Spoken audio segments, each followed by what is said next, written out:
السلام عليكم ورحمة الله وبركاته.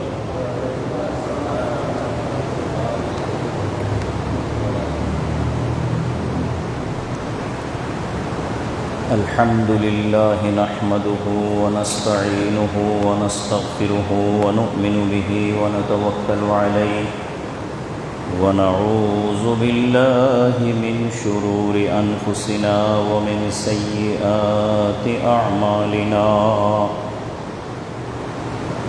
من يهده الله فلا مضل له ومن يضلله فلا هادي له. ونشهد أن لا إله إلا الله وحده لا شريك له. ونشهد أن سيدنا ونبينا ومولانا محمدًا عبده ورسوله. أما بعد فقد قال الله تعالى عز وجل في كلامه المجيد وفرقانه الحميد في شان حبيبه ونبيه مخبرا وآمرا. إن الله وملائكته يصلون على النبي يا أيها الذين آمنوا صلوا عليه وسلموا تسليما. صلى الله على سيدنا محمد وآله وأصحابه وسلم. صلى الله على سيدنا محمد وآله وأصحابه وسلم. اللهم صل على سيدنا مولانا محمد وعلى آل سيدنا مولانا محمد. يا رسول الله حبيبي خالق یکتا توئی برگزیدہ ذوالجلال پاک بے ہم توئی. اللہم سیدنا مولانا محمد وعلى آل سیدنا مولانا محمد. یا رسول اللہ تو دانی امتانت عاجزارا رہنماؤ جملہ راما واتوئی. اللہم صلی علی سیدنا مولانا محمد وعلى آل سيدنا مولانا محمد. در شب معراج بودے جبرائیل اندر رکاب پانے ہادہ برسریرے جملہ راما گنبد خضراتوئی. اللہم صل على سيدنا مولانا محمد وعلى آل سيدنا مولانا محمد صلى الله عليه وسلم. بسم الله الرحمن الرحيم.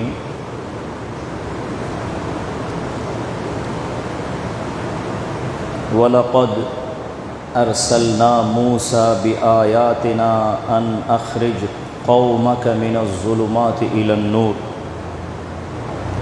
وَذَكِّرْهُمْ بِأَيَّامِ اللَّهِ إِنَّ فِي ذَلِكَ لَآيَاتٍ لِكُلِّ صَبَّارٍ شَكُورٍ.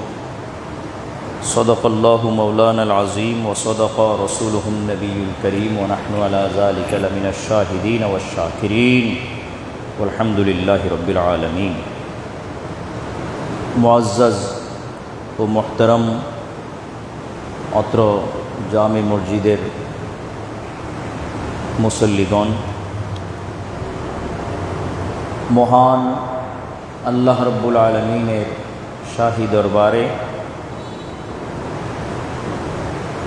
অসংখ্যবার শুকর আদায় করছি এবং এরপরে আল্লাহর প্রিয় হাবিব, আমাদের সকলের প্রিয় নবীজি সরকারে দো আলম নূরে মুজস্সম রসুলে খুদা হাবিব কিবরিয়া সৈয়দুনা ও নবীনা ও মৌলানা মুহাম্মদুর রসুল্লাহ সাল্লাল্লাহু আলাইহি ওয়াসাল্লাম দরবারে অসংখ্যবার দরুদ ও সালাম পেশ করছি। মহান আল্লাহ রাব্বুল আলামিন তার দরবার শরীফে আমাদের দরুদ ও সালাম, হামদ ও সানা কবুল ও মঞ্জুর করুন, বলুন আমিন। হাজরিন, একটি নতুন হিজরি সাল আরম্ভ হয়েছে। 1448 হিজরির পবিত্র মুহররম মাসের 2 তারিখ, আজকের এই শুক্রবার, জি 3 তারিখ।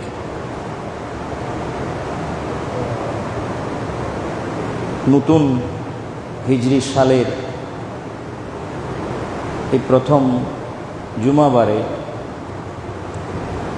প্রথমে হিজরি নববর্ষের শুভেচ্ছা জানাচ্ছি। এই বরকতময় বৎসর যেন আল্লাহ আমাদের জন্য আরও মুবারক করুন, আমাদের জন্যে খায়র ও বরকতের কল্যাণের বৎসর মাস হিসেবে যেন আসে আল্লাহর পক্ষ থেকে। আল্লাহর দরবারে সেই দোয়া রাখছি, আল্লাহ আমাদের তরফ থেকে কবুল করুন, বলুন আমিন। হিজরি সাল এটা ইসলামী ক্যালেন্ডার। অত্যন্ত গুরুত্বের সাথে খুব খেয়াল করে আজকের বিষয়বস্তু শোনার জন্যে আপনাদের নিকটে আমার আবেদন। একটা তথ্য নির্ভর, তথ্যবহুল খেতাব আজকে আপনাদের সামনে রাখছি, যেখানে কিছু গুরুত্বপূর্ণ সংবাদ রয়েছে। বলছিলাম যে হিজরি সাল একটি ইসলামী ক্যালেন্ডার, যেটা হুজুর আকরাম সাল্লাল্লাহু আলাইহি ওয়াসাল্লামের জমানায় আরম্ভ হয়নি। হযরত আবু বকর সিদ্দিক রাদিয়াল্লাহু তাআলা আনহু খলিফাতুল মুসলিমিন, ইসলামের প্রথম খলিফা, তার জমানায়ও এটা শুরু হয়নি।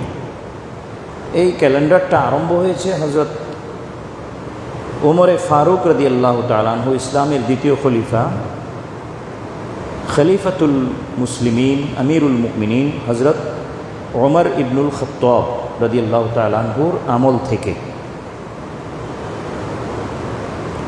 এই হিজরি সাল গণনা করাটা ক্যালেন্ডার আকারে, এটা ইসলামী কৃষ্টি এবং কালচারের প্রতি লক্ষ্য রেখে প্রণয়ন করা হয়েছে।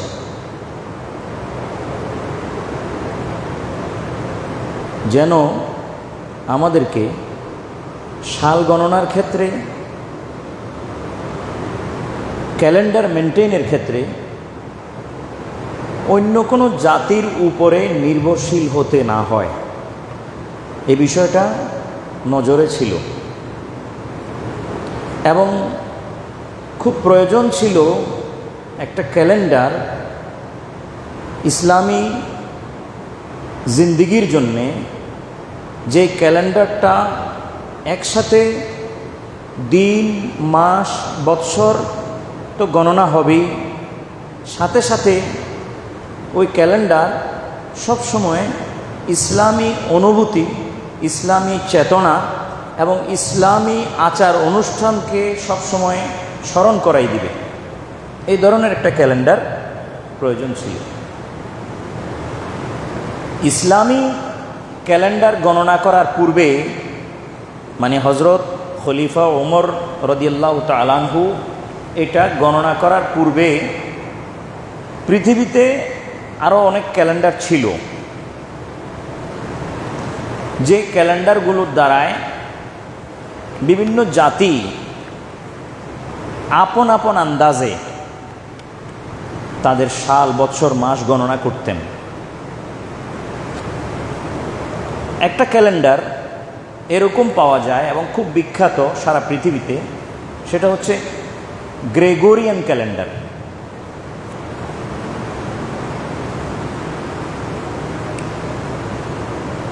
এইটা খুব প্রচলিত এবং প্রসিদ্ধ একটা ক্যালেন্ডার, যেটা আপনার প্রায় 1582 সালে, খ্রিস্টাব্দ 1582 সালে এটার প্রথম যাত্রা শুরু হয় বলে ইতিহাসে লেখা রয়েছে।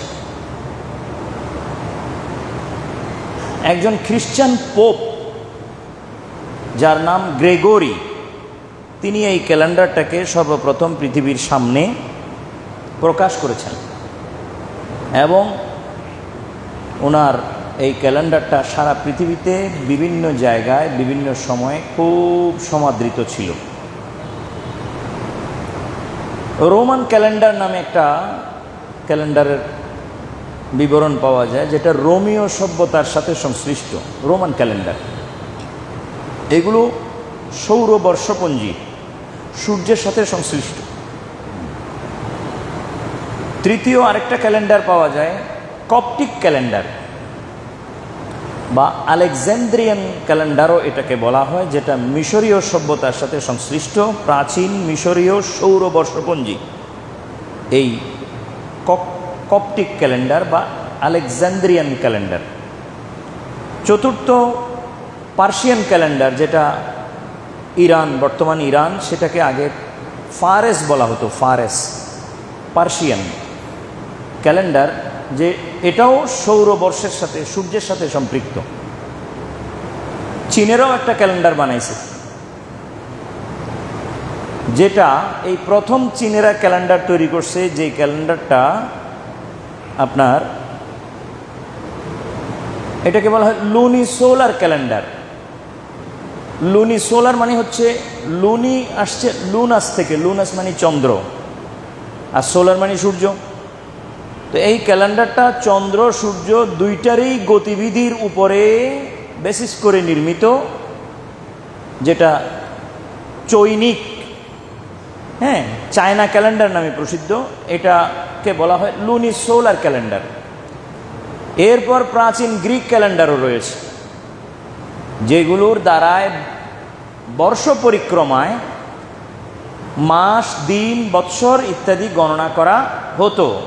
তো ক্যালেন্ডারের অস্তিত্ব বহু পুরানো এবং অনেকে অনেক ধরনের ক্যালেন্ডার প্রকাশ করেছিল, কিন্তু এতৎসত্ত্বেও ইসলামী ক্যালেন্ডারের প্রয়োজনীয়তা কেন হইল? ইসলামী ক্যালেন্ডারের প্রয়োজনীয়তা এই জন্য হয়েছে, খলিফাতুল মুসলিমিন হজরত ওমর ফারুক রাদিয়াল্লাহু তাআলা আনহুর জামানা। তখন পৃথিবীর বিভিন্ন জায়গা ইসলামী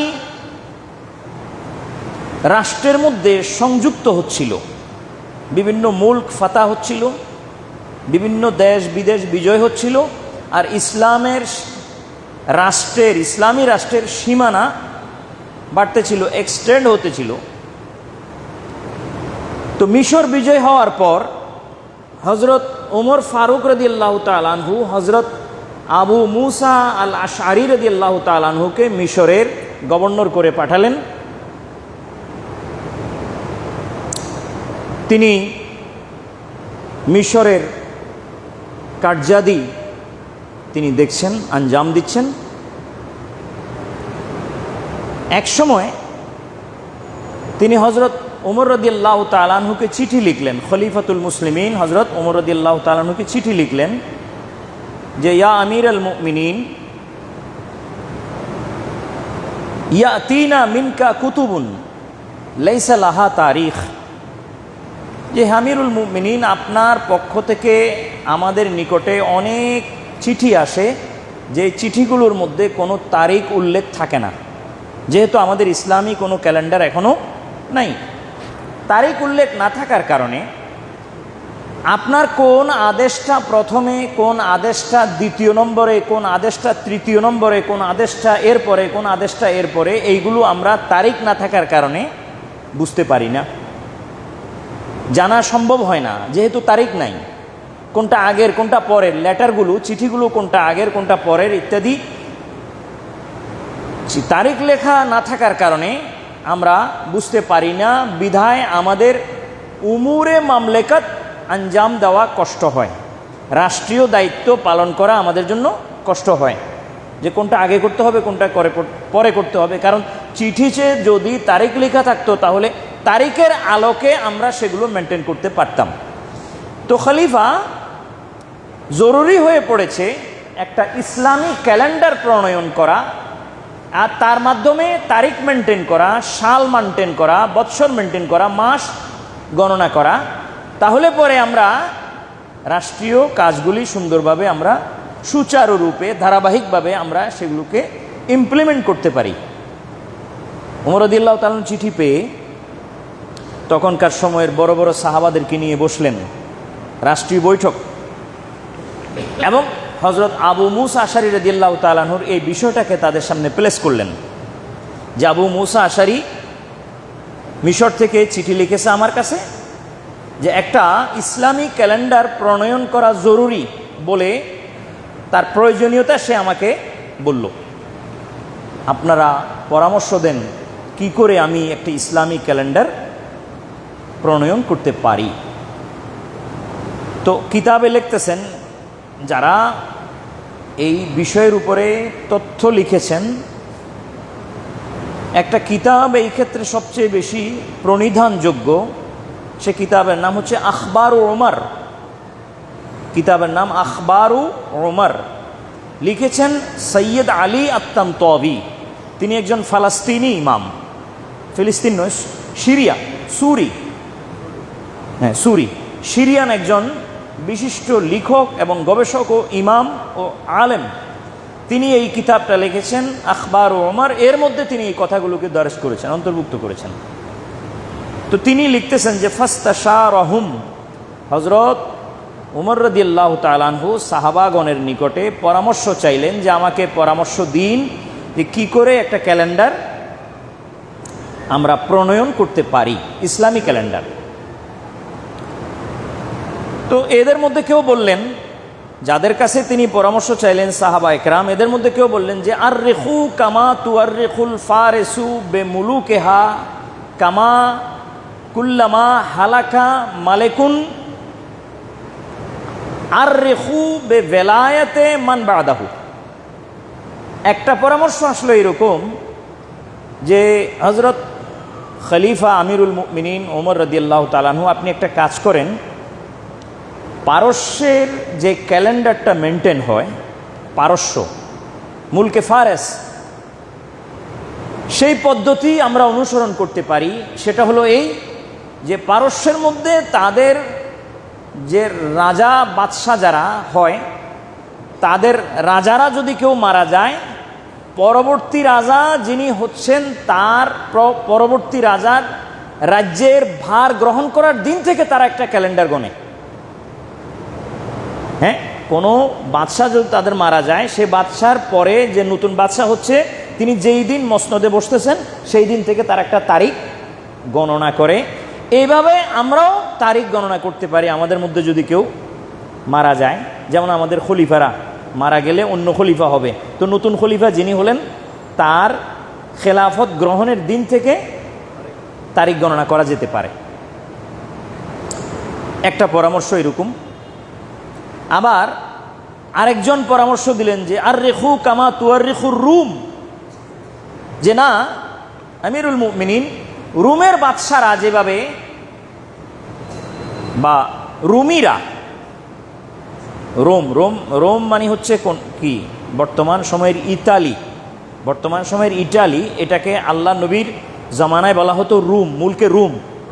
হ্যাঁ, তো ইটালিয়ান, হ্যাঁ, এগুলো তো ইটালি তো আর তখন বলা হতো না, ইটালি তো এখন একটা দেশ হয়ে গেছে, তখন এটাকে বলা হতো বাইজেন্টাইন, বাইজেন্টাইন এম্পায়ার। তো বাজান্তিনি রিয়াসত যেটা, সেটা যেই ক্যালেন্ডার ফলো করে আমরা সেভাবে করতে পারি। দুইটা পরামর্শ আসছে, একটা হলো মুলকে ফারেস আর একটা হলো মুলকে রোম। এগুলো সভ্যতার মধ্যে তখনকার সময়ে শ্রেষ্ঠ সভ্যতা, মুলকীয় রোমীয় সভ্যতা এবং পার্সিয়ান সভ্যতা, এগুলো হলো সবচেয়ে শ্রেষ্ঠ সভ্যতা। এই দুই সভ্যতার ক্যালেন্ডারের ব্যাপারে পরামর্শ আসে হযরত ওমর রাদিয়াল্লাহু তাআলা আনহুর বৈঠকে। কিন্তু বাকি অন্যান্য সাহাবারা যারা কেবার সাহাবা, হজরত আবু মুসা আল আশআরী রাদিয়াল্লাহু তাআলা আনহুর সমসাময়িক, যেমন হজরতে আপনার আলী রাদিয়াল্লাহু তাআলা, হজরতে আব্দুর রহমান ইবনে আউফ, হজরতে ওসমানে গনি, হজরতে সাদ ইবনে আবি ওয়াক্কাস, আশারায়ে মুবাশশিরিনের অন্তর্ভুক্ত, এবং অন্যান্য সাহাবারা যারা বয়োজ্যেষ্ঠ সাহাবা, রসুল পাক সাল্লাল্লাহু আলাইহি ওয়াসাল্লামের জামানার ছোট নয় বড়, এরা বললেন যে না, আমাদের কোনো বিজাতিকে অনুসরণ করার তো দরকার নাই। আপনি পারস্যের সম্রাট কিভাবে ক্যালেন্ডার প্রণয়ন করেছে, অথবা রোমীয় সভ্যতায় ক্যালেন্ডারের পদ্ধতি কি ছিল, এটা তো আমাদের অনুসরণ করার দরকার নাই। এজন্য যেহেতু রাসূল সাল্লাল্লাহু আলাইহি ওয়াসাল্লাম বলেছেন মান তাশাব্বাহা বিকওমিন ফাহুয়া মিনহুম লা তাশাব্বাহু বিল ইয়াহুদি ওয়ালান নাসারা, রাসূল সাল্লাল্লাহু আলাইহি ওয়াসাল্লাম বলেছেন ইহুদি এবং নাসারাকে অনুসরণ করবে না, এবং বলেছেন যে ব্যক্তি যাকে অনুসরণ করবে সে তার মধ্যে গণ্য হবে। তো হুজুরের ফরমান, তো হুজুরের আদেশ তো আছে, ইহুদ ও নাসারা বা বিজাতিকে অনুসরণ করার দরকার নেই। আল্লাহ তাআলা কোরআনে মজিদে বলেছেন ইন তুতিউল্লাযিনা কাফারু ইয়ারুদ্দুকুম আলা আকাবিকুম, যে তোমরা যদি কাফের ও মুশরিককে অথবা বিজাতিকে অনুসরণ করো তাহলে তোমাদেরকে তারা পিছিয়ে দিবে, আগিয়ে দিবে না। তো এই সমস্ত কারণে ক্যালেন্ডার প্রণয়নের ক্ষেত্রে পার্সিয়ান সভ্যতা অথবা রোমীয় সভ্যতাকে অনুসরণ করার কোনো প্রয়োজন নাই। তাহলে এই দুই পরামর্শ তখন বাতিল হয়ে গেল। এরপর নতুন পরামর্শ আসলো, ইয়া খলিফাত আল মুসলিমিন ওয়া আমির আল মুমিনিন, যে তারা বললেন যে ক্বালা বাদুহুম আররিখু মিন মাউলিদিন নবী সাল্লাল্লাহু আলাইহি ওয়াসাল্লাম, যে তাহলে তারিখ গণনার প্রথম দিন শুরু করা হোক রসুল পাক সাল্লাল্লাহু আলাইহি ওয়াসাল্লামের জন্মের দিনকে কেন্দ্র করে, মিলাদুন নবীকে কেন্দ্র করে। তাহলে প্রথম প্রস্তাবটা আসলো, যেটা ইসলামী দিন হিসাবে যে দিনগুলো কাউন্ট হয়, সেই দিনগুলোর মধ্যে প্রথম প্রস্তাব কোন দিন নিয়ে? রসুল পাক সাল্লাল্লাহু আলাইহি ওয়াসাল্লামের বেলাদতের দিন, মৌলুদের দিন, অর্থাৎ 12ই রবিউল আউয়ালকে প্রথম দিন ধরে ক্যালেন্ডার গণনা করা হোক, এটা একটা প্রস্তাব আসলো। দ্বিতীয় আরেকটা প্রস্তাব আসলো যে আররিখু মিন মুহাজিরে রাসূলুল্লাহ সাল্লাল্লাহু আলাইহি ওয়াসাল্লাম, আয় হিজরতে রাসূলুল্লাহ সাল্লাল্লাহু আলাইহি ওয়াসাল্লাম, রসুল পাক সাল্লাল্লাহু আলাইহি ওয়াসাল্লামের হিজরতের দিনকে কেন্দ্র করে ইসলামী ক্যালেন্ডার শুরু করা হোক, দ্বিতীয় প্রস্তাব। তৃতীয় প্রস্তাব আসছে আরেকটা, যে মিম্মা বাআসা রাসূলুল্লাহ সাল্লাল্লাহু আলাইহি ওয়াসাল্লাম, রাসূল সাল্লাল্লাহু আলাইহি ওয়াসাল্লাম যেই দিন নবুয়ত প্রকাশ করেছিলেন, ওনার 40 বছর বয়সে রসুল পাক সাল্লাল্লাহু আলাইহি ওয়াসাল্লাম যেই দিন নবুয়তকে প্রকাশ করেছিলেন জাতির সামনে, সেই দিনকে কেন্দ্র করে ইসলামী ক্যালেন্ডার গণনা করা হোক। এই তিনটা প্রস্তাব আসছে ইসলামী দিনগুলোকে সামনে রেখে। রসুল পাক সাল্লাল্লাহু আলাইহি ওয়াসাল্লামের জন্মের দিন, রসুল পাক সাল্লাল্লাহু আলাইহি ওয়াসাল্লামের বে'সাতের দিন অর্থাৎ যেই দিন তিনি নবুয়ত প্রকাশ করেছিলেন, তৃতীয় রসুল সাল্লাল্লাহু আলাইহি ওয়াসাল্লামের হিজরতের দিন। তিনটা দিন সামনে আসার পর এবার হযরত ওমর রাদিয়াল্লাহু তাআলা আনহু আলী রাদিয়াল্লাহু তাআলা আনহুর পরামর্শে সিদ্ধান্ত দিচ্ছেন যে না, ক্যালেন্ডার আমরা গণনা করব রসুল পাক সাল্লাল্লাহু আলাইহি ওয়াসাল্লামের হিজরতের দিনকে কেন্দ্র করে। হিজরতের দিনকে কেন্দ্র করে কেন? হযরত ওমর রাদিয়াল্লাহু তাআলা বলেন যে ফাইনাল হিজরাতা ফাররাকাত বাইনাল হক ওয়াল বাতিল, কেননা হিজরতের দিনটা হক এবং বাতিলকে আমাদের সামনে পার্থক্য করে দিয়েছে। হিজরতের আগে ইসলাম ছিল গরিব, হিজরতের আগে ইসলাম দুর্বল ছিল, হিজরতের পরে ইসলাম রাষ্ট্রের মালিক হয়েছে, হিজরতের পরে ইসলাম শক্তিশালী হয়েছে, ইসলাম গনি হয়েছে, ইসলাম মানুষ চিনেছে এটা হক ধর্ম। এর আগে হক ও বাতিলের পার্থক্য করার মতো মক্কি জীবনে, রসুল পাক সাল্লাল্লাহু আলাইহি ওয়াসাল্লামের মক্কি জীবনে হক এবং বাতিলকে পার্থক্য করার মতো কোনো মেয়ার, কোনো জ্ঞান মানুষের কাছে ছিল না।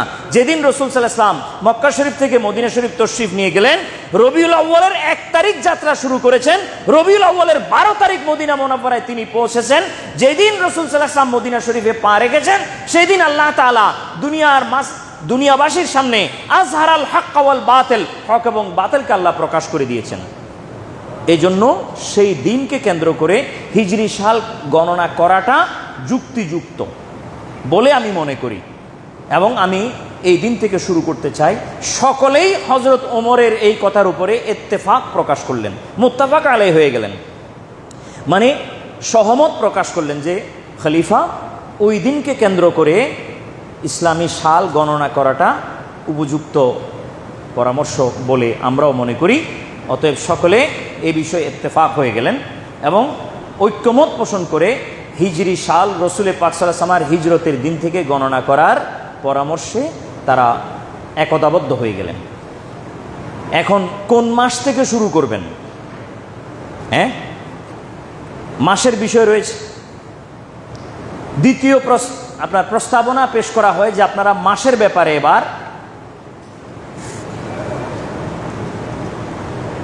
এবার আপনারা পরামর্শ দিন যে কোন মাস থেকে।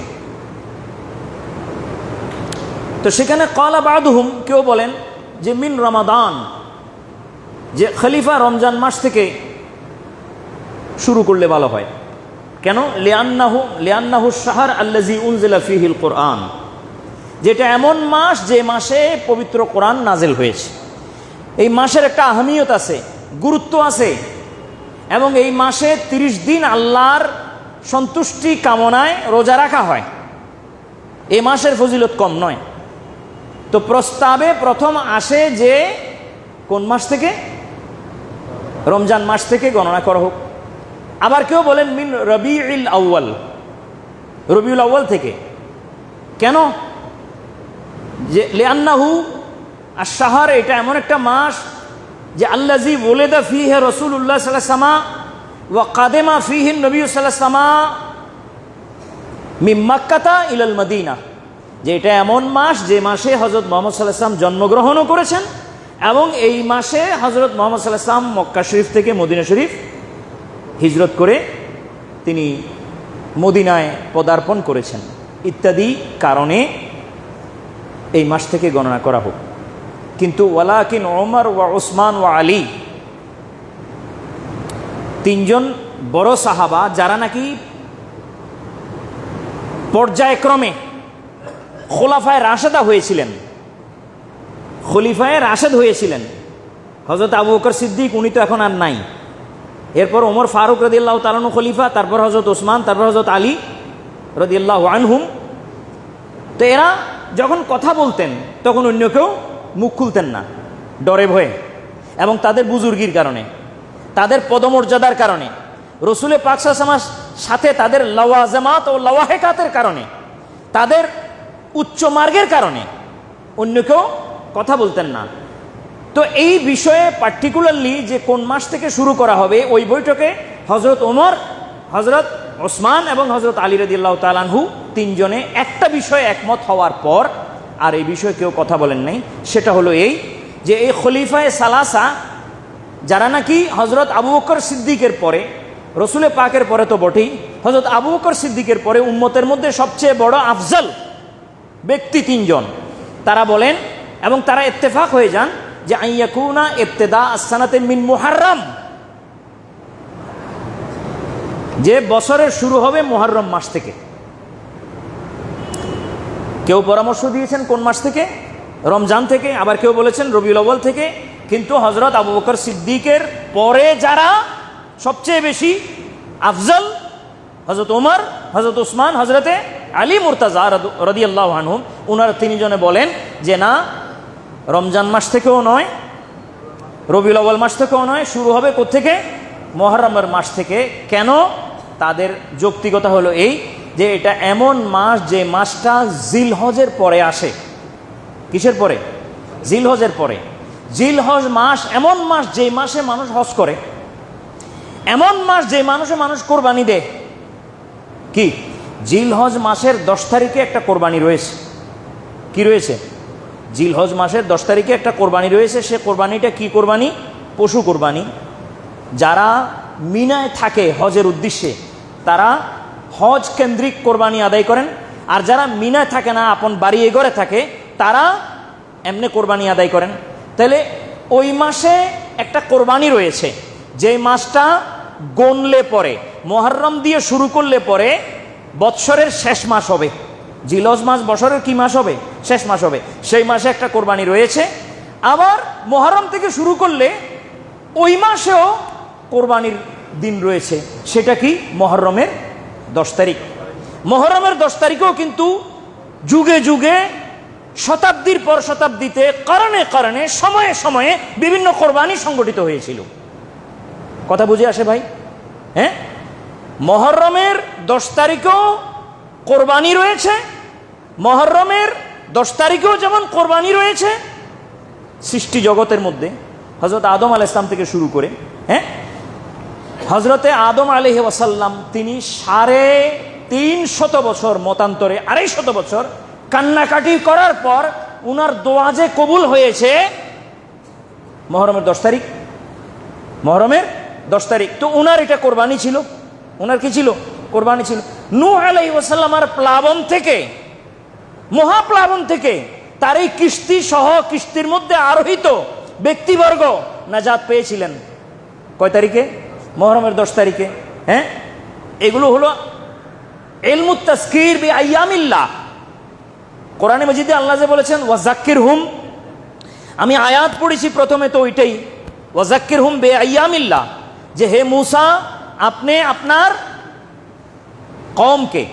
আপনার কওমকে যাদের প্রতি আপনি নবী হিসাবে প্রেরিত হয়েছেন, আপনার কওমকে আপনি আল্লাহর দিনগুলো সম্বন্ধে জানান। বে আইয়ামিল্লাহ, আল্লাহর দিনগুলো সম্বন্ধে জানান। তো কোন দিন সেগুলো? তাফসীরে উল্লেখ হচ্ছে আইয়ামিল্লাহ হচ্ছে ওই যেই দিন আল্লাহ তাআলা মানব জাতির উপরে নিয়ামত করেছিলেন, মানব জাতিকে ক্ষণে ক্ষণে, যুগে যুগে বিভিন্ন বিপদ থেকে আল্লাহ তাআলা নাজাত দিয়েছিলেন। সেগুলো হলো আইয়ামুল্লাহ, আল্লাহর দিন। বাকি 365 দিন সবগুলোই তো আল্লাহর দিন, কিন্তু বিশেষ কিছু দিন রয়েছে যে দিনগুলোর উপরে আল্লাহ তাআলা মানব জাতির উপরে দয়া করেছিলেন, রহমত করেছিলেন, নাজাত দিয়েছিলেন, মুক্তি দিয়েছিলেন। সেইগুলো হলো আইয়ামুল্লাহ। এই আয়াতের আলোকে ওয়াজাক্কিরহুম বিআইয়ামিল্লাহ। হযরতে মুকাতিল বলেন, তাফসীর কারক হযরতে মুকাতিল, বিআইয়ামিল্লাহ মানে হচ্ছে বিওয়াকাইল্লাহ, ওই সমস্ত ঘটনা, যে সমস্ত ঘটনা আল্লাহ মানব জাতির মধ্যে ঘটিয়েছিলেন। যেমন এটা একটা ঘটনা, নূহ আলাইহিস সালামের প্লাবন, সেখান থেকে আল্লাহ নাজাত দিয়েছিলেন, এটা ঘটনা। ইব্রাহিম আলাইহিস সালাম নমরুদের আগুনে গেছেন, সে আগুন থেকে আল্লাহ তাআলা তাকে নাজাত দিয়েছিলেন। দিন মুহররমের 10 তারিখ। দিন কোনটা? মুহররমের 10 তারিখ। এটা ঘটনা। হযরত ইসমাঈল আলাইহিস সালাম ছুরির নিচে গেছেন, তাকে জবেহ করিয়ে দেওয়া হবে, আল্লাহর রাস্তায় তাকে কোরবানি করা হবে। আল্লাহ তাআলা সেখান থেকে তাকে নাজাত দিয়েছিলেন। দিন মুহররমের 10 তারিখ, ঠিক না? হ্যাঁ, আইয়ুব আলাইহিস সালাম দীর্ঘ 18 বছর, মতান্তরে 23 বছর, মতান্তরে 32 বছর তিনি অসুস্থ ছিলেন, রুগ্ন ছিলেন।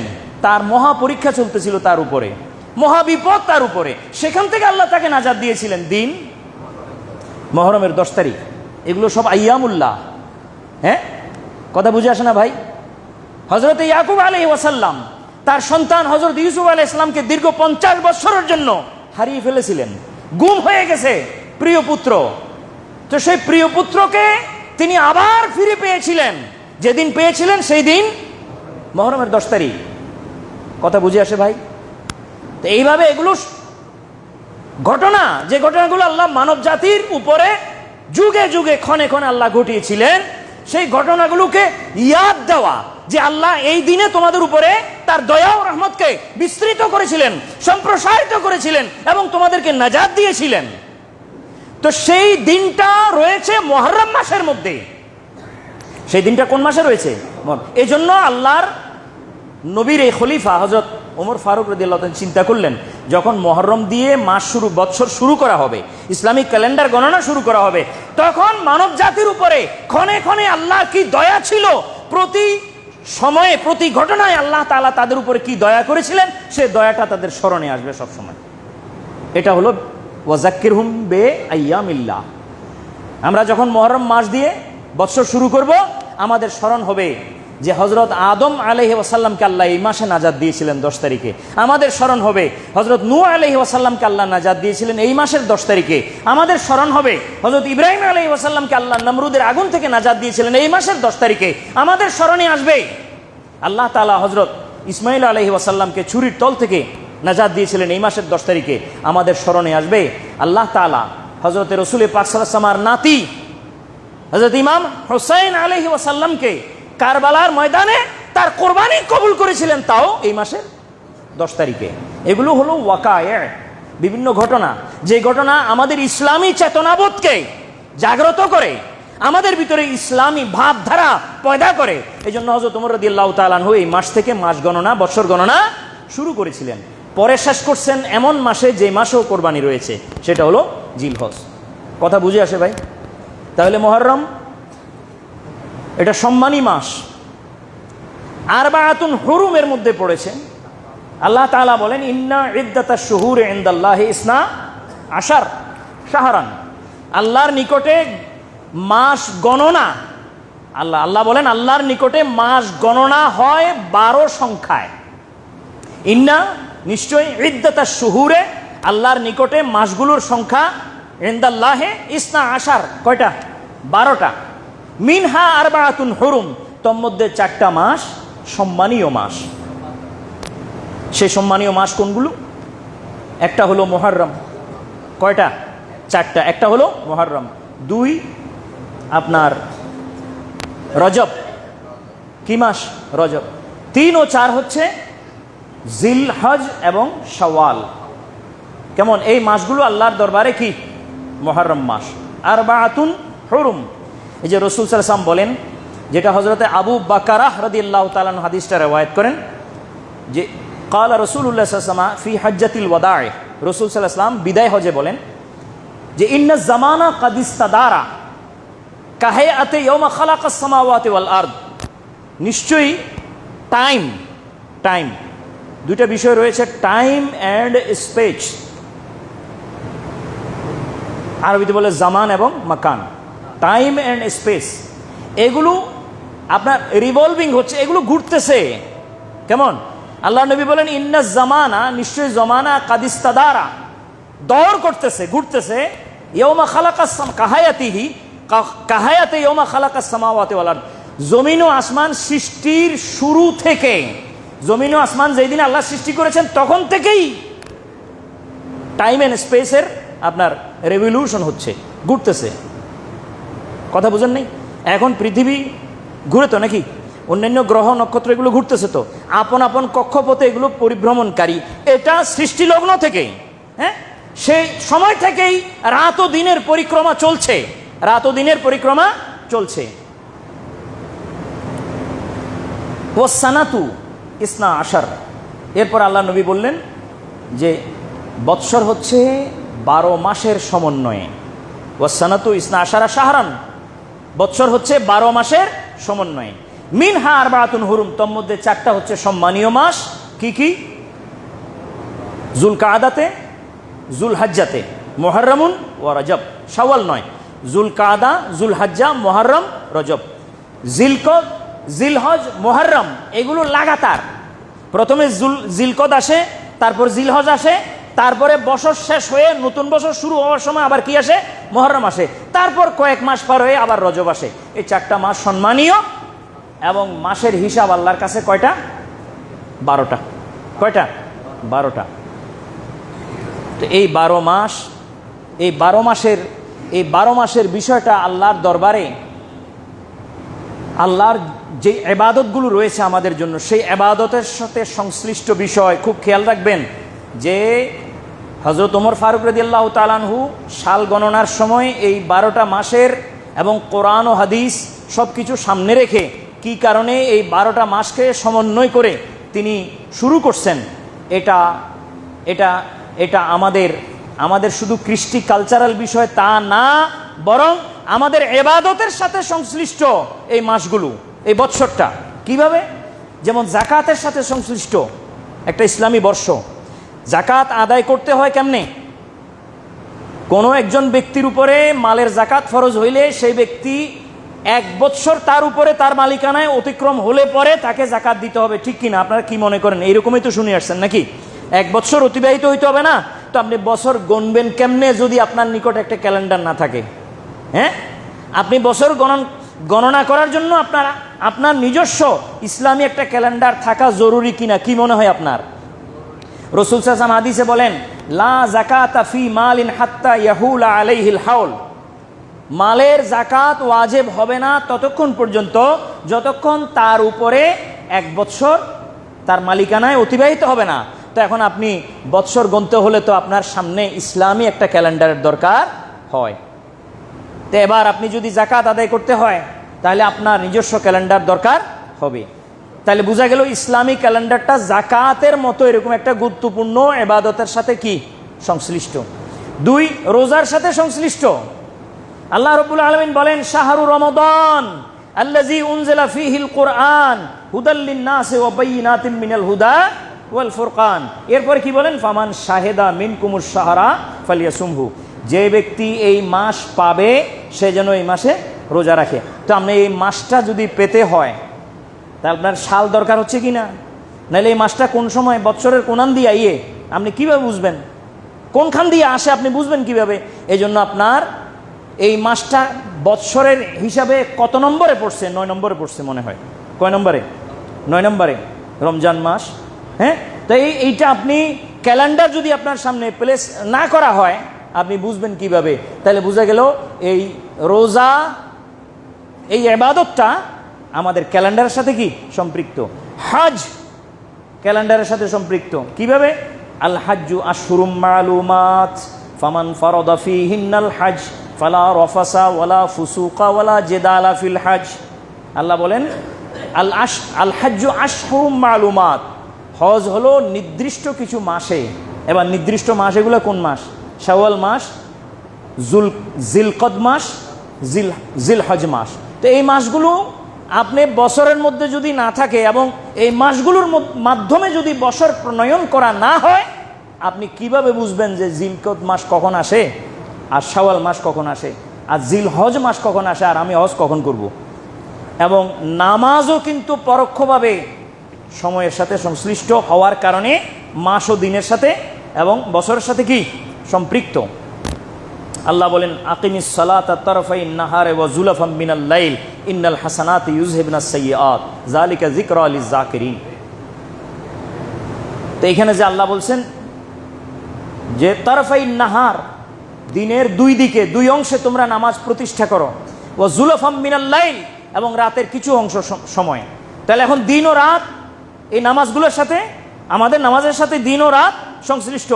দিন ও রাত মাসের সাথে সংশ্লিষ্ট, মাস বছরের সাথে সংশ্লিষ্ট। বুঝে আসে না ভাই? এইভাবে প্রতিটি ইবাদত আমাদের ইসলামিক ক্যালেন্ডারের সাথে সম্পৃক্ত। এছাড়া আরো অনেক বিষয় আছে, যেমন আপনার ইদ্যত। হ্যাঁ, তালাকপ্রাপ্ত মহিলা তিনি যে ইদ্যত পালন করবেন সেটা মাসের সাথে সংশ্লিষ্ট। ওয়াল মুতাল্লাকাতু ইয়াতারাব্বাসনা বিআনফুসিহিন্না সালাসাতা কুরুইন। কেমন?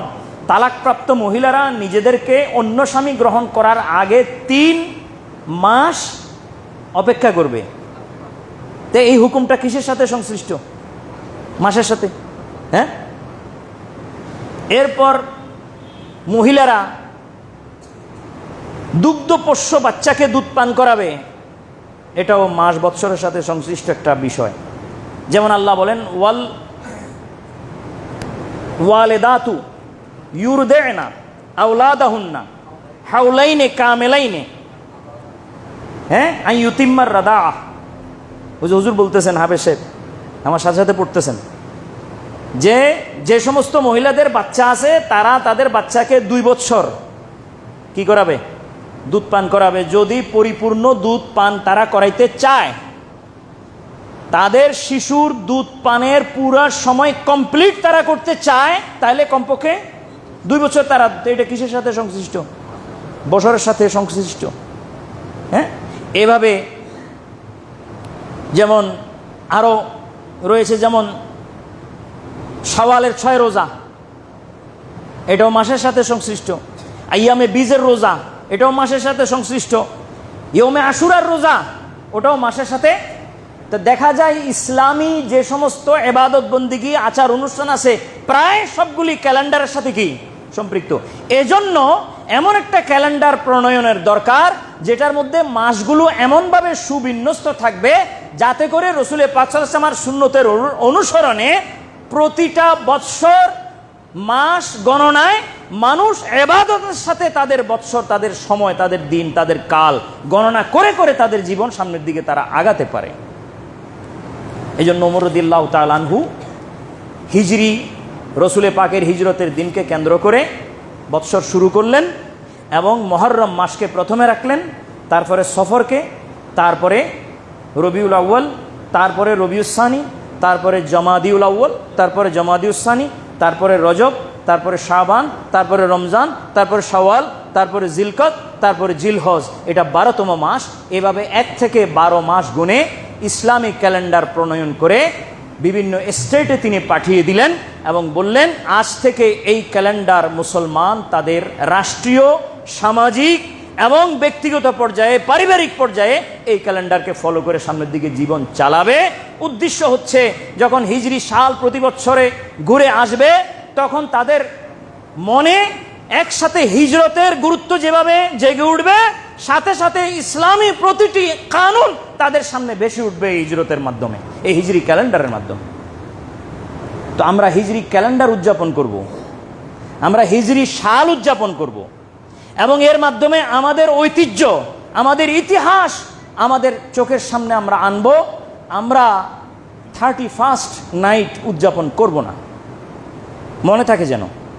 আমরা 31st নাইট উদযাপন করব না, সেটা আমাদের ক্যালেন্ডার নয়, আমাদের খ্রিস্টীয় নয়, আমাদের কালচারও নয়। আমাদের জন্য হিজরি ক্যালেন্ডার এবং আমাদের হিজরত আমাদের ওসওয়া, আমাদের শেয়ার। 31st আমাদের শেয়ার নয়, আমাদের আদর্শ নয়, আমাদের কালচার নয়, আমাদের কৃষ্টি নয়। রাসূল সাল্লাল্লাহু আলাইহি ওয়াসাল্লাম আমাদের জন্য কৃষ্টি দিয়েছেন, কালচার দিয়েছেন। আমরা বিজাতির অনুসরণ করতে পারি না, আমাদের জন্য মামনু, হারাম, নিষেধ। আল্লাহ পাক এটার উপরে কায়েম থাকার তৌফিক দিন। আমাদের নসলকে আমরা হিজরি সালের যে আহমিয়ত, যে গুরুত্ব, তার অনুধাবন আমরা যেন তাদেরকে করাতে পারি আর আমরা নিজেরাও যেন সেটা অনুধাবন করে চলতে পারি, সে তৌফিক আল্লাহ আমাদেরকে নসিব করুন। নতুন হিজরি সালের মোবারকবাদ আপনাদেরকে জানাই। একটা হিজরি সাল শুরু হলো নতুন, 1448 হিজরির মুহররম মাসের 3 তারিখ, আজকের এই জুমাবার। আল্লাহ আমাদের সকলের অন্তরে হুজুর আকরাম সাল্লাল্লাহু আলাইহি ওয়াসাল্লামের এই হিজরতের গুরুত্ব অনুধাবনের তৌফিক দিন। সাথে সাথে হিজরি সালকে আমাদের জীবনে একটা ইসলামী সাল, ইসলামী ক্যালেন্ডার এবং এর মধ্যেকার যে মাসগুলো রয়েছে, মুহররমে কি কি দিন রয়েছে, সফরে কি কি দিন রয়েছে, যেগুলো আইয়ামুল্লাহ, যেগুলো কি যে আমি আয়াত পড়েছি ওয়াজাক্কিরহুম বিআইয়ামিল্লাহ, এই আইয়ামুল্লাহ মুহররম থেকে নিয়ে জিলহজ পর্যন্ত মাসের প্রতিটি সময়ের মধ্যে কোথায় কোথায় আইয়ামুল্লাহ আছে, এগুলো আমাদেরকে হিজরি সাল স্মরণ করায়। এটা আমাদের স্মরণ রাখতে হবে। আল্লাহ আমাদের তৌফিক দান করুন। আল্লাহ আমাদেরকে হিজরতের গুরুত্বের সাথে হিজরি সাল আমাদের মনে লালন করার তৌফিক আল্লাহ দান করুন, এবং যত অপসংস্কৃতি আছে সেগুলো থেকে আল্লাহ আমাদের মুক্ত রাখুন, আমাদের সমাজকে আল্লাহ তাআলা কবুল করুন। বলুন আমিন। ওমা তৌফিক ইল্লা বিল্লাহ। আসসালামু আলাইকুম রহমতুল্লাহ। সুন্নত।